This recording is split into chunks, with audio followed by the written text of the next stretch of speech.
एक ऐसा राजा जो जब तक जिंदा रहा अंग्रेजों को लगा कि हिंदुस्तान पर कब्जा करना नामुमकिन है, या नदियों के बीच वादियों में रहने वाला राजा जो अपने लक्ष्य को लेकर इतना अटल था कि वो सारी दुनिया को जीतने वाले तानाशाह को हराकर निराश अपने देश वापस लौटने पर मजबूर कर डाला। दोस्तों, हमारे देश की मिट्टी पर ना जाने कितने जानबाज और निडर राजाओं ने जन्म लिया है, जिनके किस्से कहानियां आज भी हमें इंस्पायर करते हैं। चलिए आज हम इतिहास के पन्नों में झांक कर कुछ ऐसे ही 10 बहादुर जानबाज राजाओं के किस्से जानते हैं जो अपनी दिलेरी के चलते हजारों सालों बाद भी याद किए जाएंगे। हिंदुस्तान के राजाओं की बात हो तो सबसे पहले नाम आता है राजा पोरस का। मैसेडोनिया के एक छोटे से शहर पेल्ला से एक जिद्दी तानाशाह निकलकर सपना देखा था सारी दुनिया पर अपना झंडा गाड़ने का। उसने यूरोप और एशिया के कई देशों को रोंद कर अपना गुलाम बनाकर नजर डाली थी हमारे भारत पर, लेकिन उसने ख्वाब में भी नहीं सोचा था कि उसका अंत भारत की सरहद पर होगा। झीलम और शेनाब नदियों के बीच वादियों में रहने वाले एक राजा ने उसे हराकर उसकी तानाशाही पर रोक लगाई। ये राजा था राजा पुरु,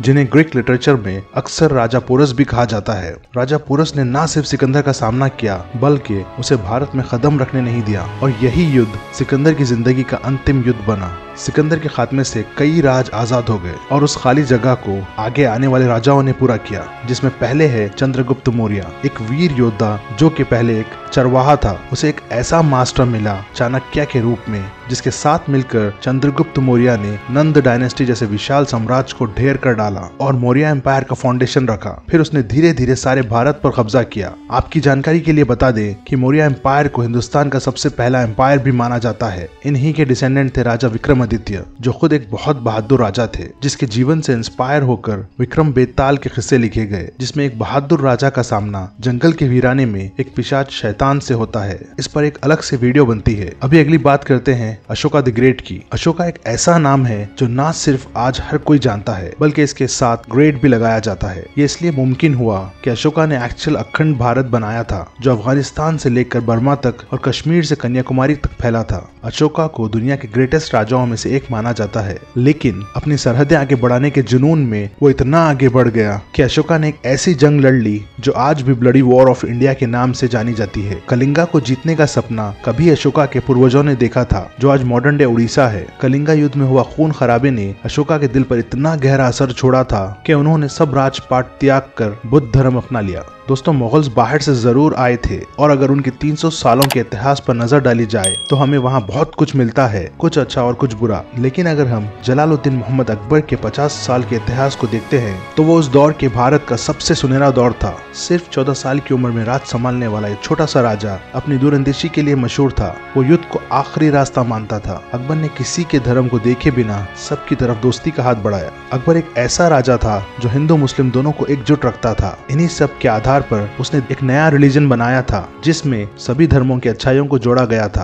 अकबर एक अनपढ़ राजा होने के बावजूद बहुत ही तेज था, जिसके टैक्टिक्स को आने वाली जनरेशंस के लिए जिंदा रखना बहुत जरूरी है। अगली बात करते हैं छत्रपति शिवाजी महाराज, एक ऐसा राजा जिसने अपनी बहादुरी के बल पर मुगलों की बुनियाद हिलाकर रख दी। ये तब की बात है जब औरंगजेब का कहर पूरे भारत पर फैला हुआ था और चारों तरफ उसी के राज था। उसी बीच कई राजा औरंगजेब को हराने का सपना देखते, लेकिन किसी में उससे मुकाबले की हिम्मत नहीं थी। तब एक छोटे से कबीले के सरदार ने हिम्मत दिखाई और बहादुरी के साथ आगे बढ़कर मराठा साम्राज्य की बुनियाद रखी। शिवाजी ने कई राजाओं को एकजुट किया, उनकी मदद की, गोरिल्ला वॉरफेयर से औरंगजेब की नाक में दम कर डाला। शिवाजी का राज सिर्फ 6 साल का था, लेकिन इतने कम समय में भी उन्होंने कई बड़े कारनामे किए, जिसके चलते कई साल बाद भी आज हर कोई उनका नाम जानता है। पृथ्वीराज चौहान को युद्ध में हरा पाना दुश्मन के लिए नामुमकिन था, लेकिन जब अपने ही आपकी जान के दुश्मन हो तो आप बेबस हो जाते हैं। कुछ यही कहानी पृथ्वीराज चौहान की भी थी, जिन्हें खुद उनके ससुर राजा जयचंद ने दुश्मनों का साथ देकर मरवा डाला। मोहम्मद अल गौरी को उन्होंने जंग में 17 बार हराया था, लेकिन हर बार उसके माफी मांगने पर उसे वापस भेज दिया। जयचंद पृथ्वीराज को पसंद नहीं करता था और उसने अगली जंग में मोहम्मद अल गौरी के साथ मिलकर पृथ्वीराज चौहान को धोखे से मरवा डाला। धोखे की बात की जाए तो मैसूर में एक और धोखे की घटना घटी थी टीपू सुल्तान के साथ,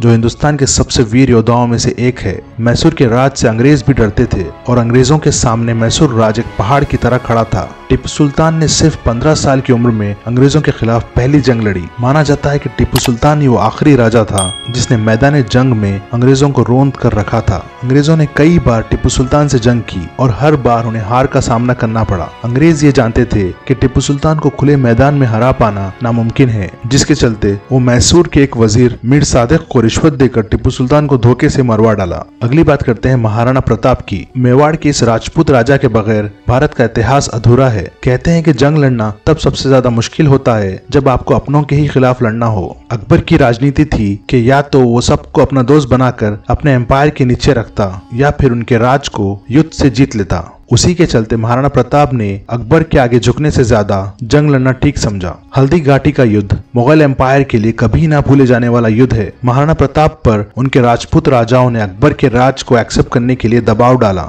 इसीलिए महाराणा प्रताप को उन राजाओं के खिलाफ सबसे पहले जंग लड़ना पड़ा। ये सब धोखे के चलते महाराणा प्रताप ने मुगल से जंग तो हारी, लेकिन मुगल्स उनको पकड़ने में नाकाम रहे। महाराजा रंजीत सिंह 19वीं सेंचुरी के पंजाब में अपना राज शुरू करने वाले महाराजा रंजीत सिंह के जीवन के बारे में हम सब बहुत ही कम जानते हैं। छोटे छोटे सिख राजाओं को मिलाकर इन्होंने सिख एम्पायर का फाउंडेशन रखा। रंजीत सिंह ने बहुत कम उम्र में ही जंग लड़ना शुरू किया और अपने जीवन में कई लड़ाई लड़ी। स्मॉल पॉक्स की वजह से वो अपनी एक आंख तो खो बैठे, लेकिन फिर भी उनकी तलवार की धार में कोई कमी नहीं आई। एक हाथ पर उन्होंने अफगानों को काबू में रखा था और उनका दूसरा हाथ हमेशा अंग्रेजों की गर्दन पर रहता था। गुप्ता डायनेस्टी के सबसे महान राजा, जिन्हें नेपोलियन ऑफ इंडिया भी कहा जाता है, ये उन गिने चुने राजाओं में से एक है जिन्होंने कंप्लीट इंडिया पर राज किया था। समुद्रगुप्ता की विशाल सेना के चलते इन्होंने अपने राज में कभी हार का मजा नहीं चखा। 319 से लेकर 350 तक भारत पर राज किया। इन 30 सालों के राज को समुद्रगुप्ता ने भारत को एक करने में लगा डाला और कई राज मिलाकर गुप्ता एम्पायर को और मजबूत किया। दोस्तों, भारत और यहाँ के गुजरे राजाओं की बहादुरी को एक वीडियो में समेट लेना नामुमकिन है। अगर आप इस वीडियो का पार्ट 2 देखना चाहते हैं तो कमेंट्स में अपने पसंदीदा राजाओं का नाम जरूर बताएं और ऐसे ही दुनिया के टॉप 10 वॉरियर्स की वीडियो आप देख सकते हैं अपने एंड स्क्रीन पर। इस वीडियो को लाइक और शेयर करना मत भूलें। जाने से पहले फैक्ट्स विद ओके को सब्सक्राइब कर बेल आइकन प्रेस कर ले। मिलते हैं अगले टॉपिक के साथ। Till then stay safe.